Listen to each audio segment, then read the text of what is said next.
તમારા બધાનું સ્વાગત છે મારી યુટ્યુબ ચેનલ કેપી હોમ ફૂડ્સમાં. હેલો ફ્રેન્ડ્સ, તો આજે આપણે બનાવીશું મસ્ત એવા મસાલા મેક્રોની પાસ્તા. તમે જોઈ શકો છો એકદમ સરસ છૂટા છૂટા એવા બને છે અને એકદમ ગુજરાતી સ્ટાઇલમાં બનાવીશું આપણે. બધાને બહુ જ ભાવશે, તો તમે પણ એકવાર બનાવજો. તો ચાલો આપણે રેસીપી શરૂ કરીએ. તો અહીંયા 5 થી 6 કપ જેટલું પાણી મૂકી દીધું છે. બરાબર પાણીને ગરમ થવા દઈશું. પાણી સરસ ઉકળી ગયું છે. હવે આપણે એમાં અડધી ટીસ્પૂન મીઠું નાખી દેવાનું અને 1 ટેબલસ્પૂન જેટલું તેલ બરાબર મિક્સ કરી લઈશું. આપણે અંદર તેલ નાખવાથી પાસ્તા એકબીજાને ચીપકે નહીં અને એકદમ સરસ છૂટા એવા બફાય. તો આ રીતે સરસ પાણી ઉકળ્યા પછી જ પાસ્તા નાખવાના અંદર. આ રીતે પાણી ઉકળી જાય પછી આપણે આ રીતે મેં મેક્રોની પાસ્તા લીધા છે. તમારી પાસે કોઈ પણ પાસ્તા હોય લઈ લેવાના. તમે અહીંયા 2 વાડકી પાસ્તા લઈ લીધા છે. બરાબર મિક્સ કરી લઈશું અને થોડી વાર ગેસ હાઈ રાખી અને એને બફાવા દઈશું.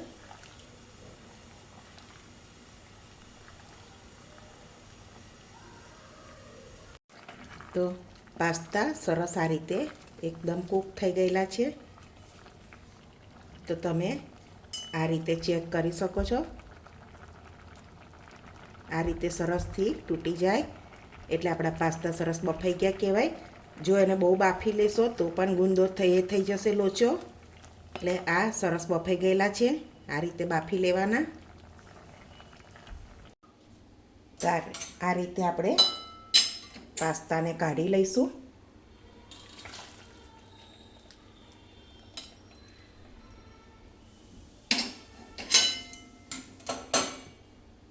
તો આપણા આ રીતે સરસ પાસ્તા થઈ ગયા છે.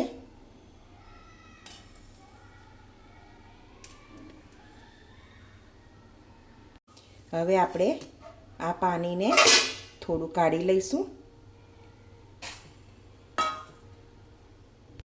અને આ રીતે આપણે થોડું ઠંડુ પાણી ઉમેરી અને ધોઈ લઈશું એને. તો તમારા પાસ્તા એકદમ છૂટા છૂટા જ રહેશે.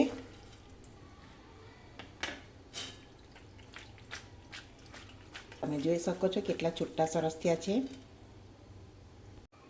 હવે આપણે એમાં 1 ચમચી જેટલું તેલ ઉમેરી દઈશું એટલે બધા જ પાસ્તા એકદમ છૂટા છૂટા થઈ જશે.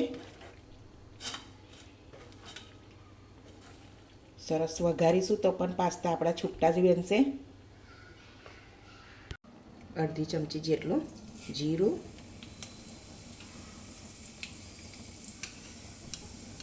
આદુ લસણની પેસ્ટ,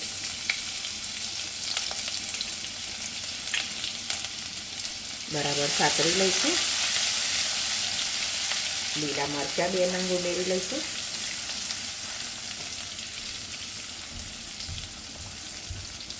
ને અહીંયા આ રીતે બધા વેજીટેબલ લઈ લીધા છે.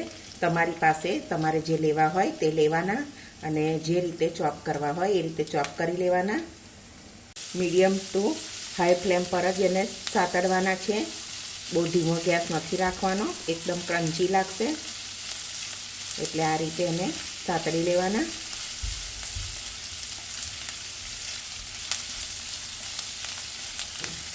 હવે આપણે એમાં કેપ્સિકમ, ગાજર અને કોબીસ બધું લઈ લઈશું.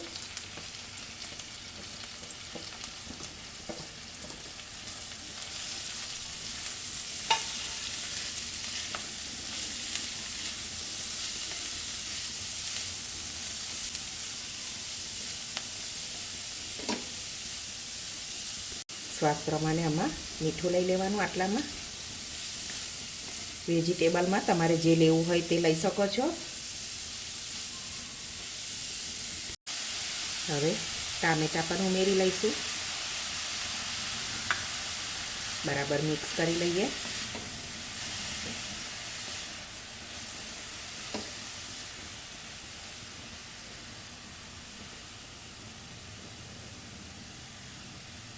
હવે આપણે એને થોડું ઢાંકી અને 2 થી 3 મિનિટ સુધી રહેવા દઈશું.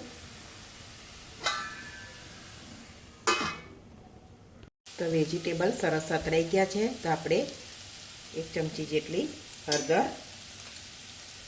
1 ચમચી ધાણા જીરું, 1 ચમચી લાલ મરચું પાવડર,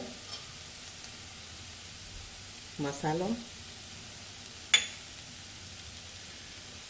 2-3 ટેબલસ્પૂન જેટલો ટામેટા કેચઅપ ઉમેરીશું. બરાબર મિક્સ કરી લઈએ. તમારી પાસે મિક્સ હબ હોય તો પણ ઉમેરી શકો છો, તમારે ઉમેરવું હોય તો. થોડું ગ્રેવી જેવું લાગે એટલે આપણે જે પાણી કાઢ્યું હતું પાસ્તાનું તે આપણે થોડું ઉમેરીશું. એનો ટેસ્ટ બહુ સરસ આવે છે.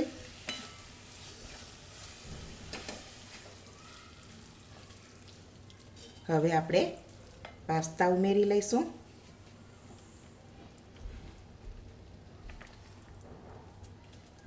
બરાબર મિક્સ કરી લેવાનું.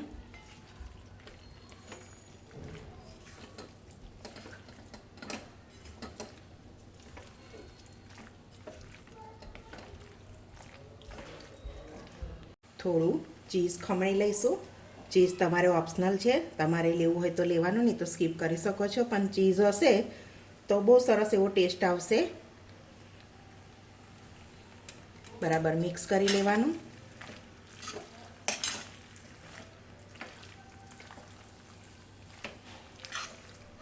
તો આપણા પાસ્તા મસ્ત બનીને રેડી છે.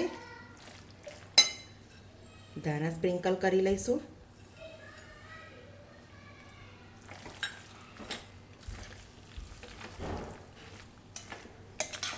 સરસ એવા પાસ્તા આપણા રેડી છે. તમારે મીઠું તમારે ટેસ્ટ કરી લેવાનો, કે મેં પાસ્તામાં પણ નાખ્યું હતું અને સલાડમાં પણ બધામાં નાખેલું છે, એટલે તમારે જોઈને લેવાનું મીઠું. તો આપણે સર્વિંગ પ્લેટમાં લઈ લઈશું. તો આપણા પાસ્તા બનીને મસ્ત રેડી છે. તો આપણે સર્વિંગ પ્લેટમાં લઈ લઈએ. તમે જોઈ શકો છો કેટલા સરસ પાસ્તા બન્યા છે. તમે પણ એકવાર ચોક્કસથી એવો ટ્રાય કરજો.